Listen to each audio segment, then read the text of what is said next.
ప్రభునందు ప్రియమైన దేవుని బిడ్డలారా, ప్రభునేసు నామమున మీ అందరికీ పేరు పేరున ప్రత్యేకంగా వందనాలు. దేవుని యొక్క లేఖన భాగమును చదువుకుందాం. కీర్తనల గ్రంథం 23వ అధ్యాయం 6వ వచనాన్ని చదువుకుందాం. నేను బ్రతుకు దినములన్నీయు కృపాక్షేమములే నా వెంట వచ్చును. చిరకాలము యెహోవా మందిరములో నేను నివాసము చేసేదను. దేవుడు తన పరిశుద్ధ వాక్యమును దీవించునుగాక. ప్రియమైన దేవుని బిడ్డలారా, దావీదు భక్తుడు తన బాల్యము నుండి దేవుని నమ్ముకుని దేవుని చిత్త ప్రకారం దేవుడు ఇజ్రాయేల్ ప్రజలకు ఏమైతే ఇచ్చాడో ధర్మశాస్త్ర ప్రకారంగా నడుచుకుంటూ దేవుని బిడ్డగా బ్రతికాడు. బాల్య దినముల నుండి తన వృద్ధాప్య దశ వచ్చినంత వరకు, ఇంకా చెప్పాలంటే లోకయాత్ర ముగించేంత వరకు దేవుని బిడ్డగా దేవుని యందు భయభక్తులు కలిగి కొనసాగాడు. తన జీవిత కాలంలో దేవుని నమ్ముకున్న తర్వాత ఆ దేవాది దేవుడు ఇతనికి చేసిన మేలులను ఒకానొక టైంలో జ్ఞప్తికి తెచ్చుకుని వాటిని గురించి ఒక పాట పాడుతున్నాడు. కీర్తనలు అంటే పాటే కదా, కాబట్టి ఒక పాట పాడుతున్నాడు. ఆ పాట 23వ సంకీర్తన.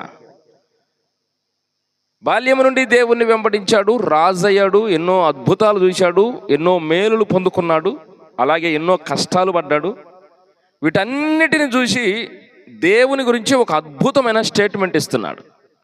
ఏమంటాడంటే, నేను బ్రతుకు దినములన్నీయు, మనము బస్సులో ప్రయాణం చేస్తున్నా, లేదా పట్టణంలో ఉన్నా, పల్లెటూర్లలో ఉన్నా, లేదా పొలంలో ఉన్నా, ఎక్కడ ఉన్నా, ఏ సమయమైనా దేవుని నమ్ముకుంటే దేవుడు మనకి చేసే పని ఏంటంటే, బ్రతుకు దినములన్నీయు కృపాక్షేమములే నా వెంట వచ్చుచున్నవి అని దావీదు భక్తుడు చెప్తున్నాడు. ఇక్కడ రెండు విషయాలు ప్రస్తావించాడు. ఒకటి కృప, రెండు క్షేమం. పరిశుద్ధ గ్రంథంలో ఈ రెండింటికి చాలా వ్యత్యాసం ఉంది, చాలా విలువైన అర్థం ఉంది. కృప ఏమి చెబుతుందంటే, సామెతల గ్రంథం 16వ అధ్యాయం 6వ వచనంలో కృపాసత్యముల వలన దోషమునకు ప్రాయశ్చిత్తం కలుగును అని వ్రాయబడింది. ఒక మనుషుడు చేసిన దోషములు, ఒక మనుషుడు చేసిన పాపములు క్షమించబడటమే ఆ మనిషికి జీవితానికి అర్థం, ఆ మనిషికి గొప్ప బహుమానం. మనుషుడు పుట్టినది మొదలుకొని చనిపోయేలోపు అనేకమైనటువంటి దోషములు, పాపములు, అతిక్రమములు చేస్తాడు. ఇవి క్షమించగలిగే శక్తి, సామర్థ్యము ఒక దైవముకు మాత్రమే ఉంది.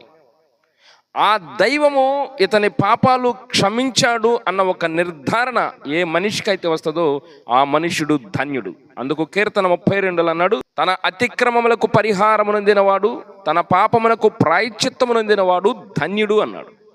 కాబట్టి భూమి మీద మనుషుడు ఏమి సంపాదించుకున్నా, ఎంత లగ్జరీ బ్రతికినా ఆ మనుషుడు చేసిన దోషములు క్షమించబడాలి. అందుకు దావీదు భక్తుడు కృప అనే దాన్ని మెన్షన్ చేశాడు. నేను ఈ లోకంలో జీవించిన కాలములో నేను తెలిసి కొన్ని తప్పులు చేస్తాను, తెలియక కొన్ని తప్పులు జరిగిపోతాయి. కాబట్టి ఈ పాపములు నా మీద నేరారోపణ చేయకుండా ఉండాలి అంటే ఈ పాపములు మొదట క్షమించబడాలి. ఈ పాపములు క్షమించబడాలంటే దేవుడు మాత్రమే పాపములను క్షమించగలడు. ఎందుకంటే దేవుడు పరిశుద్ధుడై ఉన్నాడు. స్తోత్రం. ఆ దేవుడు పాపములను క్షమించాలంటే దేవుడు ఒక విభాగమును ఏర్పరిచాడు. అంటే ఆయన సంస్థానంలో ఒక విభాగము, అది కృప. కాబట్టి సామెతల గ్రంథంలో సొలొమోను భక్తుడు అన్నాడు, కృప సత్యముల వలన దోషమునకు ప్రాయశ్చిత్తము కలుగును. ఒక మనుషుడు చేసిన పాపాలు క్షమించబడటానికి కృప మరియు సత్యము, కృప సత్యములు రెండు కలిసి కొనుట చేత, కృపా సత్యము రెండు కలిసి పనిచేయుట చేత మనుషుడు చేసిన పాపమునకు, దోషమునకు ప్రాయశ్చిత్తం కలుగుతుంది. అందుకు కృపా సమాధానములు కలుసుకొనినవి, నీతి సమాధానములు ఒకదానికొకటి ముద్దు పెట్టుకున్నవి అన్నాడు.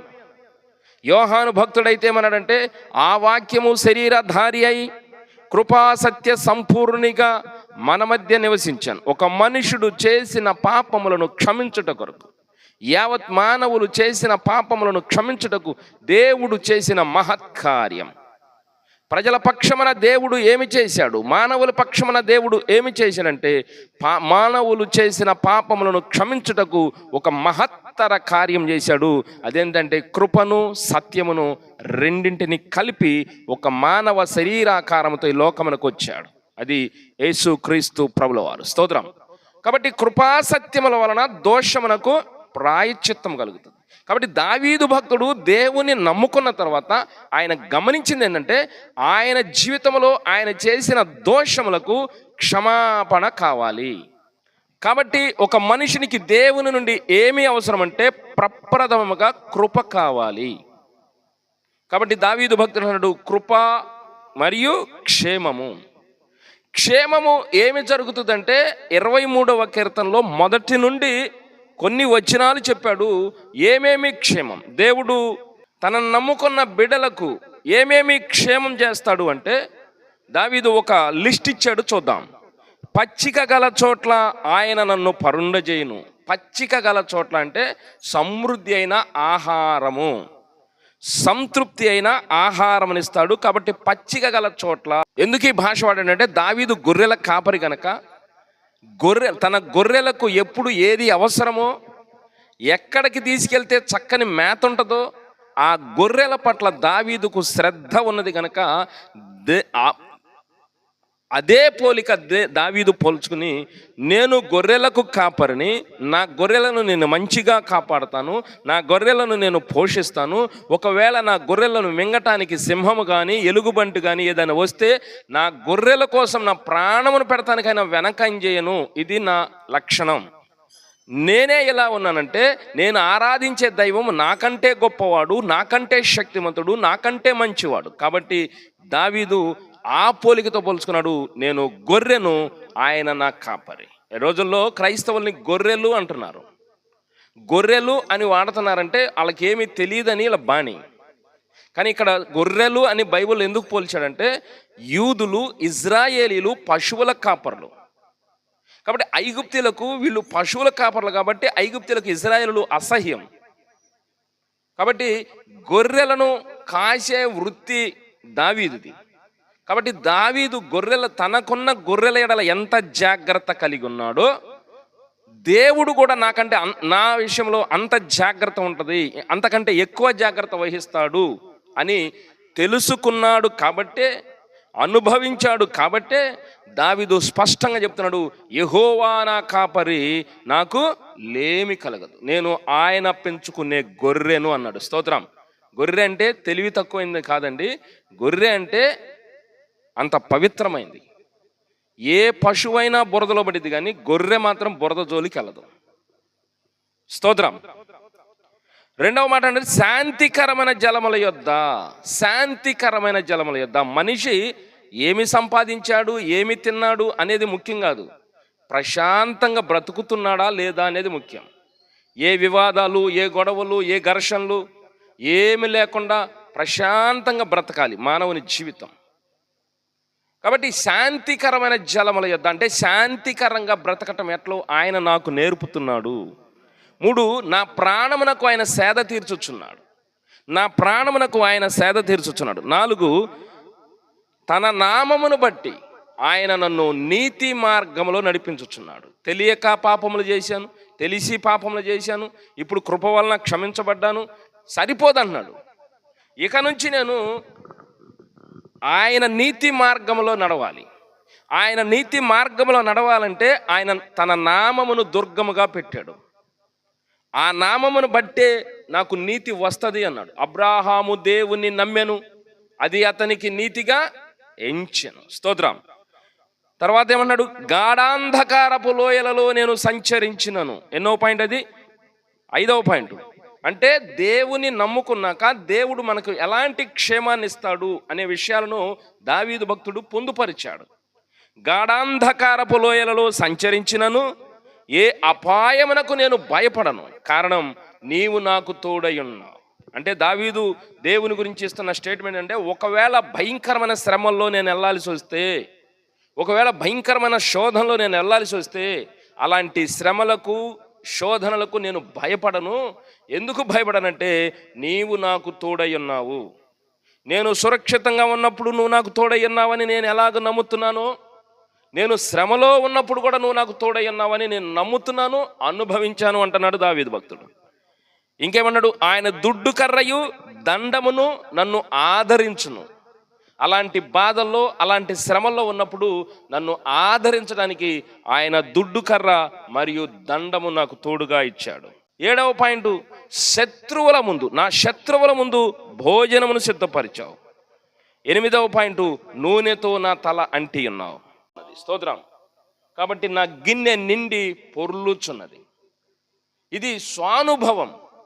ఆయన స్వతహాగా దేవుని నమ్ముకున్నాక బాల్యము నుండి ఈ కీర్తన రాసే ఆ మధ్యకాలం వరకు దేవుని నమ్ముకుంటే దేవుడు ఎలా నడిపిస్తాడు, దేవుడు ఎలా తోడై ఉంటాడు, దేవుడు ఎలా సరిచేస్తాడు, ఇవన్నిటినీ ఆయన అనుభవించి ఈ కీర్తన రాస్తున్నాడు. అందుకు దేవునికి స్తోత్రం. మనము కూడా ఈ రోజుల్లో దేవుని నమ్ముకున్నామని చెప్తున్నాం, కానీ దేవుడు మనతో ఎలా నడుస్తున్నాడు, మనల్ని దేవుడు ఎలా నడిపించాలనుకుంటున్నాడు, దేవుడు మనల్ని ఎలా సరిచేస్తాడు, ఇవి మనము ఖచ్చితంగా గుర్తుపట్టగలగాలి. దావీదు దేవుణ్ణి నమ్ముకుని ఇవన్నీ అనుభవించి రాశాడు, ఇన్ని మేలులు చేశాడు. కాబట్టి ఇప్పుడు దావీదు ధైర్యంగా సాక్ష్యం చెప్తున్నాడు, స్టేట్మెంట్ ఇస్తున్నాడు.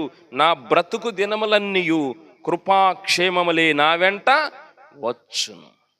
చిరకాలము నేను దేవుని మందిరములో నివాసము చేసేదను. ప్రియ దేవుని బిడ్డలారా, దేవుని నమ్ముకున్నాక దేవుడు మన విషయంలో ఏం చేస్తాడు అంటే, 1 మన పాపమునకు ప్రాయశ్చిత్తం కలుగు చేస్తాడు. 2 మనకి శ్రేష్టమైన మంచి తృప్తికరమైన ఆహారం ఇస్తాడు. 3 శాంతియుతంగా బ్రతకటం నేర్పుతాడు, శాంతి సమాధానంతో బ్రతకటం నేర్పుతాడు. మరియు తన నామమును బట్టి నీతి మార్గంలో నడిపిస్తాడు. ఇన్ని మేలులు దేవుడు చేస్తాడు. స్తోత్రం. అయితే ఇది ఒక భాగం. నాణెమునకు 2 భాగాలు, 2 వైపులు ఉన్నట్టు యెహోవా కాపరిగా ఉంటే ఇది ఒక భాగం. ఒకవైపు నాణెమునకు ఒకవైపు అన్ని మేలులు ఉన్నాయి. స్తోత్రం. నాణెమునకు మరొక వైపు ఉందండి, 2వ భాగం. అంటే దేవుడు మన విషయంలో ఇంకొక విధంగా కదులుతాడు. 139వ కీర్తన 1-3 వచనాలు చదువుకుందాం. యెహోవా, నీవు నన్ను పరిశోధించి తెలుసుకొని ఉన్నావు. నేను కూర్చుండుట నేను లేచుట నీకు తెలియను. నాకు తలంపు పుట్టక మునుపే నీవు నా మనసు గ్రహించుచున్నావు. నా నడకను నా పడకను నీవు పరిశీలన చేసి ఉన్నావు. నా చర్యలన్నిటినీ నీవు బాగుగా తెలుసుకొని ఉన్నావు. దేవుణ్ణి దావీదు తనకు కాపరిగా అనుకుంటే, కాపరి అయిన దేవుడు దావీదు విషయంలో ఏమేమి చేశాడు అనేది మనము ఆలోచన చేయాలి. దావీదు విషయమే కాదండి, ఈ రోజున ప్రభువుని నమ్ముకున్న మన జీవితంలో కూడా దేవుడు ఎలా ఉంటాడు అనేది ఈ వాక్యం ద్వారా మనకు అర్థమవుతుంది. దావీదు ఒక కోణం చెప్పాడు, ఏమంటే దేవుని నమ్ముకున్నాక దేవుడు ఎన్నో మేలులు నాకు చేస్తాడు, ఇదిగో ఇన్ని రకాలుగా దేవుడు నాకు సహాయం చేశాడని కొన్ని లిస్ట్ ఇచ్చాడు దావీదు. ఇదేనా అని మనం అనుకోవాలి. నిజంగా దేవుని నమ్ముకుంటే ఇలాగే ఆశీర్వదిస్తాడా అని ఒక ప్రశ్న వేసుకోవాలి. దానికి ఆన్సర్ ఏమంటాడంటే, నాణెమునకు 2 వైపులు ఉన్నాయి బాబు. ఒకవైపు మేలులు, ఆశీర్వాదాలు, స్వస్థతలు, దీవెనలు, ఇది ఒకవైపు ఉంది. ఆ భరోసాతోనే దేవుని దగ్గరకు వస్తున్నాం, అందుకే దేవుని పాదాల దగ్గరకు వస్తున్నాం. ఆ తర్వాత దేవుడు మరొక కోణములో మన పక్షమున కదులుతాడు. అదేంటంటే, మనలను ఆయన పరిశోధిస్తాడు. ఏ మనుషుడైనా దేవుని నమ్ముకుంటే, ఏ మనుషుడైనా దేవుని దగ్గరకు వస్తే ఆ మనుషుడను దీవించటం ఎంత ప్రాముఖ్యంగా పెట్టాడో, పరిశోధించటం అనేది కూడా అంతే ప్రాముఖ్యంగా తీసుకున్నాడు దేవుడు. దావీదు భక్తుడు అన్నాడు, నీవు నన్ను పరిశోధించి తెలుసుకున్నావు. ఇజ్రాయేలీలు ఐగుప్తు దేశం నుండి బయలుదేరి వచ్చేటప్పుడు సీనాయి పర్వతం దగ్గర ఆగినప్పుడు మొట్టమొదట దేవుడు అడిగిన ప్రశ్నే అది మోషేను. అయ్యా, ఈ ప్రజలు నా ప్రజలు అనుకున్నాను, కాబట్టి గద్దరెక్కల మీద మోసుకొచ్చాను ఎలా నెక్కిన దూరము. నేను అనుకోవటమేనా, వాళ్ళు కూడా నన్ను దేవుడు అనుకుంటున్నారా? ఇజ్రాయేలీలను దేవుడు అడుగుతున్న ఒక్క ప్రశ్న, నేను వాళ్ళను నా బిడ్డలు అనుకున్నాను, నేను అనుకోవటమేనా, వాళ్ళు కూడా నన్ను తమ దేవునిగా అంగీకరిస్తున్నారా లేదో కనుక్కరమన్నాడు మోషేని. ఇక్కడ ఏమంటున్నామంటే, దేవుని నమ్ముకుని దేవుణ్ణి ప్రార్థిస్తే మేలు జరుగుతాయి, మేలు జరుగుతాయి, మేలు జరుగుతాయి అని అనుకుంటున్నాము కదా. దేవుడు అన్నాడు, మేలులు చేస్తా. నేను ఎందుకు మేలు చేస్తానంటే, మీరు నా బిడ్డలు అనుకుని నేను మేలు చేస్తా. మరి మీ వైపు వెర్షన్ ఏంటి, మీ ఆలోచన ఏంటి? నా ఆలోచన అయితే మీరు నా బిడ్డలు అంతే, దర్శాలు. మరి మీ ఆలోచన, నన్ను మీకు దేవుడిగా అనుకుంటున్నారా? నన్ను మీరు దేవుడిగా స్వీకరిస్తున్నారా? అయితే మీరు చేయాల్సింది నా ఆజ్ఞలను గైకొనాలి. స్తోత్రం. పోయి కనుక్కురా అన్నాడు మోషేని. మోషే వెళ్ళి ఇజ్రాయెల్ పెద్దలను అడిగాడు, అయ్యా ఇట్లా దేవుడు అడుగుతున్నాడు, మీరు దేవుణ్ణి అంగీకరిస్తారా, దేవుని మాటల ప్రకారం నడుచుకుంటారా అని అడిగితే పెద్దలు అన్నారు, సంతోషంగా దేవుడు ఏం చెబితే అది చేస్తామన్నారు. ఇజ్రాయెల్ని అడగటమే కాదు, దావీదుని అడగటమే కాదు, మనల్ని కూడా అడుగుతున్నాడు. నన్ను నమ్ముకుంటే మీకు ఆశీర్వాదాలు ఏమి కావాలంటే అవి ఇస్తా, అవి ఒక పక్కన ఉంటాయి. కానీ మరొక పాయింట్ ఏంటంటే, నా మార్గములలో నీవు నడుస్తావా లేదా? దానికి దేవుడు ఎంచుకున్న మార్గం ఏంటంటే పరిశోధిస్తాడు. స్తోత్రం. అబ్రాహాముకి కుమారునిచ్చాడు. కుమారునిచ్చినాక కుమారుడు పాలు విడిచినప్పుడు చాలా పండగ చేశాడు అబ్రహాం. ఈ సంగతులన్నీ అయిపోయిన తర్వాత దేవుడు అబ్రాహామును పరిశోధించాను. ఆదికాండం 22 అధ్యాయంలో. ఎట్లనగా తనకు ఉన్న ఒకగాని ఒక కుమారుడైన ఇస్సాకును మోరియా దేశంలో ఉన్న ఒక పర్వతం మీద నాకు దహన బలిగా అర్పించమని దేవుడు అబ్రాహామును అడిగాడు. అబ్రాహాము ఇవ్వటానికి సంతోషముగా ముందుకు సాగాడు. కాబట్టి దేవుడు సంతోషించాడు. నీకు నీ కుమారుని మీద ప్రేమ కంటే నా మీదే ప్రేమ ఎక్కువ ఉంది, కాబట్టి నేను పెట్టిన టెస్ట్లో నువ్వు పాస్ అయ్యావు, కాబట్టి నీ సంతానం ఇప్పుడు ఆకాశ నక్షత్రములవలే అవుతుంది. స్తోత్రం. సముద్ర ఇసకబు రేణువులవలే అవుతాయి అన్నాడు. అలాగా దావీదు జీవితమే కాదండి, అబ్రహాము జీవితమే కాదండి, ఎవరి జీవితంలోనైనా దేవుడు ఒక్క పని చేస్తాడు. అదేంటంటే, నీవు ఆయన చిత్త ప్రకారము బ్రతుకుతావా లేదా అని పరిశోధిస్తాడు. ఎన్నిట్లో పరిశోధించాడు చెప్పండి? నా నడకను, నా పడకను, ఏమండి, నా మనసులో తలంపు పుట్టక మునిపే నా ఆలోచనలను సమస్తమును నువ్వు పరిశీలన చేస్తున్నావు. దావీదు దేవుని భక్తుడు అని ఊరినే చెప్పలేదు దేవుడు. దావీదు నా ఇష్టానుసారమైన వ్యక్తి అని దేవుడు స్టేట్మెంట్ ఊరినే ఇవ్వలా. దేవుని గురించి దావీదు స్టేట్మెంట్ ఇవ్వటానికి తన బాల్యము నుండి ఇంచుమించుగా వృద్ధాప్య దశ వచ్చేదాకా అన్ని చూసి నాకు ఇచ్చాడు స్టేట్మెంట్. ఇది 23వ సంకీర్తన 6. నేను బ్రతుకు దినములన్నీ కృపాక్షేమములే నా వెంట వచ్చును అని ఎప్పుడు రాస్తున్నాడు? తన వృద్ధాప్య దశలో లేదా తన పెద్దతనములో చెప్పాడు. అంటే దేవుని నమ్ముకున్నాక, అన్ని సంవత్సరాలు దేవునితో నడిచినాక, అన్ని సంవత్సరాలు దేవుడిచ్చే మేలులు పొందుకున్నాక, ఇప్పుడు బహిరంగంగా దేవుని గురించి స్టేట్మెంటు, ఒక గొప్ప సాక్ష్యము దావీదు పలుకుతున్నాడు. ఒక మనుషుడైన దావీదు లేదా ఒక మనుషుడైన నువ్వు నేను దేవుని గురించి సాక్ష్యం చెప్పడానికి ఇంత టైం తీసుకుంటే, దేవాతి దేవుడు ఇంకెంత టైం తీసుకోవాలి? దేవాతి దేవుడు ఇంకెంత పరిశీలనగా నిన్ను చూడాలి? కాబట్టి దావీదు ఆ విషయాన్ని కూడా గమనించుకున్నాడు. కాబట్టి దావీదు మంచి భక్తుడు అని ఎక్కాడు. స్తోత్రం. చరిత్ర పుటల్లో దావీదు మంచి భక్తుడు అని ఎందుకు ఎక్కాడంటే, దేవుని యొక్క కదలికలు దావీదు స్టడీ చేశాడు. అబ్రహాము నాకు కుమారుని కావాలన్నాడు, దావీదు దేవుని కదలికలను స్టడీ చేశాడు. దేవునికి ఏది నచ్చిద్ది, దేవునికి ఏది నచ్చదు, దేవునికి ఎలా ఉంటే నచ్చుతాడు, ఎలా ఉంటే నచ్చడు, దేవుని యొక్క టేస్ట్ ఏంటి, ఇవన్నీ కూడా దావీదు అబ్జర్వ్ చేశాడు. కనుకనే నాకు మేలులు చేశాడని ఒక పక్క చెప్పే, మరొక పక్క ఏం చెప్తున్నాడంటే నన్ను పరిశోధించాడు. ఆయన మేలులు చేయటమే కాదు, నన్ను ఏం చేశాడు? పరిశోధించి తెలుసుకున్నాడు, పరిశీలన చేసి తెలుసుకున్నాడు. ఓకే, పగలంటావు పరిశీలన చేశాడు, దావీదు దొరకలా. ఎందుకు దొరకలేదు? సభ జరిగిద్ది, సభలో అందరూ మంత్రులు అందరు ఉంటారు, కాబట్టి ఏమైనా తప్పు చేయడానికి అవకాశం లేదు. మనుషుల మధ్య కొన్నిసార్లు చేయటానికి మనం మనుషుల మధ్య చేయలేం. ఇప్పుడు దావీదు అన్నాడు కీర్తన 17:3లో, రాత్రివేళ నీవు నన్ను దర్శించి నా హృదయమును పరిశీలించితివి, నన్ను పరిశోధించితివి, నీకు ఏ దురాలోచనయు కానరాలేదు. దావీదు మళ్ళీ దాన్ని కూడా చెప్తున్నాడు.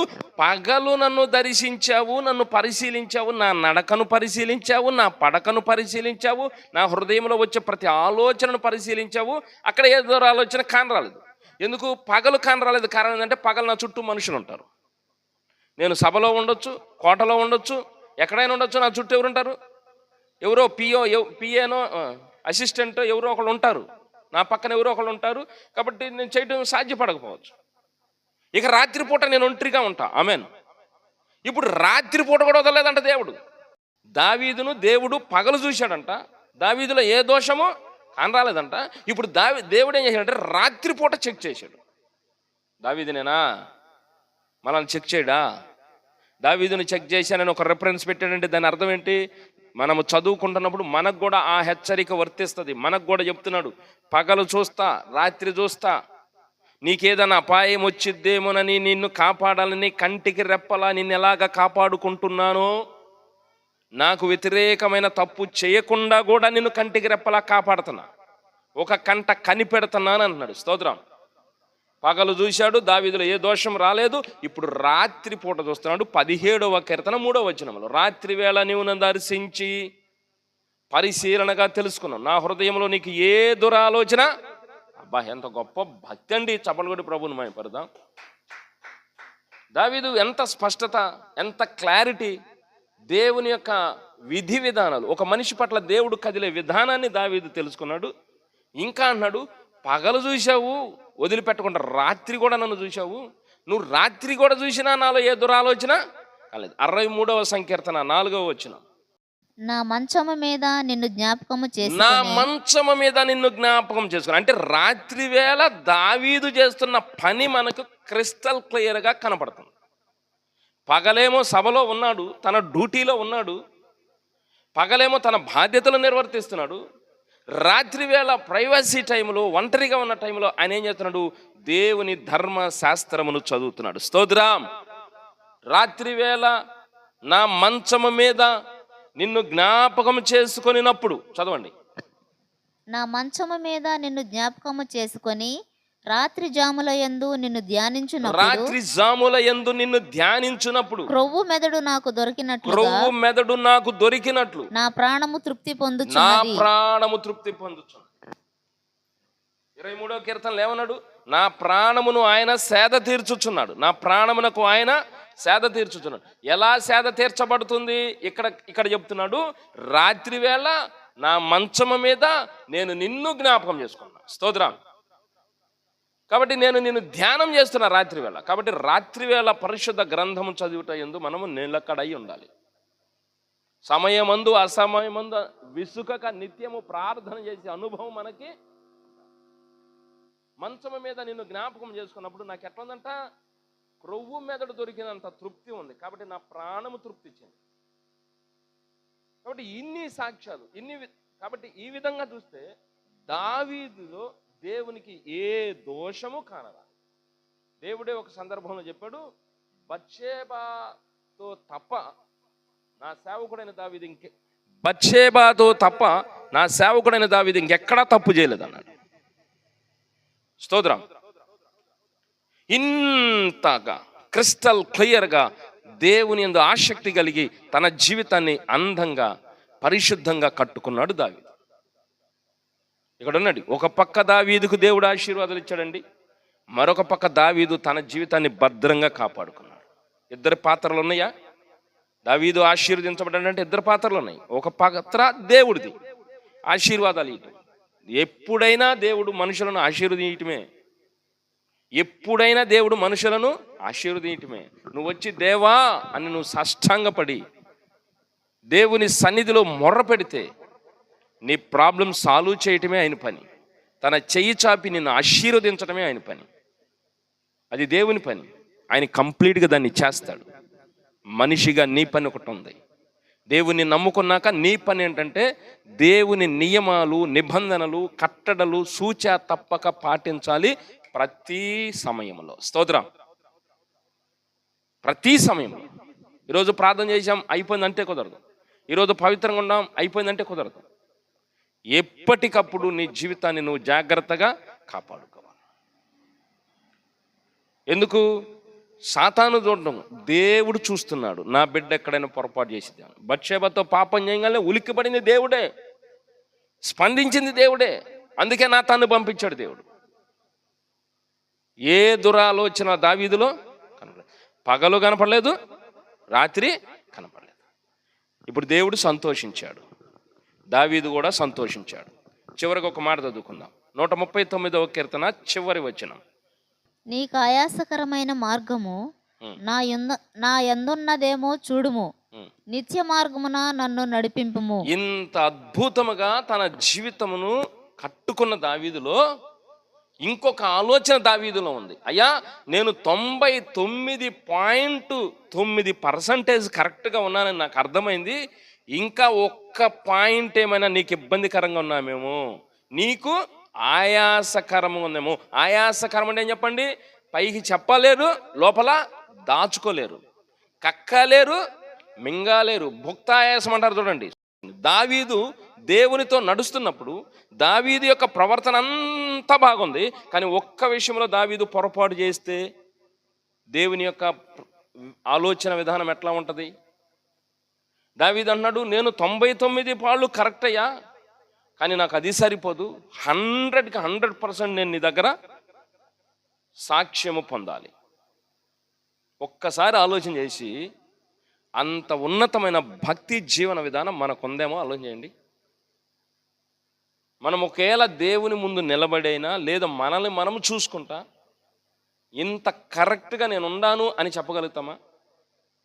హిజ్కియాకు మరణకరమైన రోగం వచ్చినప్పుడు దేవుడు యెషయాను పంపించి నువ్వు బ్రతకవు, చచ్చిపోతావని ప్రకటించినప్పుడు హిజ్కియా అన్నాడు, నేను ఎలాగూ నడుచుకున్నాను ఒక్కసారి జ్ఞాపకం చేసుకోమన్నాడు. యేసయ్యను నమ్ముకున్నామంటే ఇంత స్థాయిలో మనము మన జీవితాన్ని కట్టుకోవాలి. దేవుని ముందు నిలబడినప్పుడు ఒకానొక సందర్భంలో నువ్వు చెప్పగలగాలి, నేను నీ ఎడల ఎలా నడుచుకున్నాను. ఒక్క మాట చెప్పగలుగుతావా? కనుక దావీదు అంటున్నాడు, నా జీవితము సంపూర్ణమైంది. ఎట్లయిందంటే, ఒక పక్క నువ్వు ఇచ్చిన క్షేమముతో, కృపతో, మరొక పక్క నువ్వు నన్ను సరిచేసి సరి అయిన ప్రవర్తనలో నన్ను సరిచేసిన విధానములో నా జీవితం సంపూర్ణమైంది. ఈ రెండిటిని చూసి ఇప్పుడు దావీదు అంటున్నాడు. మీకు అర్థమవుంది అనుకుంటున్నాను. దావీదు దేవుని నమ్ముకున్నాక ఆయన గమనించింది ఏంటంటే, అన్నింటిలోనూ దేవుడు నన్ను సంపూర్ణుడి చేశాడు. ఎన్నింటిలోనూ? ఒక పక్క కృపనిచ్చాడు, ఒక పక్క క్షేమమునిచ్చాడు. ఈ రెండిటితో పాటు మరొక పక్క ఏం చేశాడు? దేవుని నీతి మార్గంలో నడుచుకునే విధంగా దావీదును బలపరిచాడు. స్తోత్రం. కాబట్టి దేవుని నుండి ఏమి కావాలి దావీదుకి? దేవుని నుండి మనిషికి ఏమి కావాలి? దావీదుకైనా ఏ మనిషికైనా దేవుని నుండి ఏం కావాలి? ఒకటి కృప కావాలి, 2 క్షేమము కావాలి. ఇది ఒక పక్క. రెండవ భాగం ఏం కావాలి? నిన్ను సరి చేయాలి. స్తోత్రం.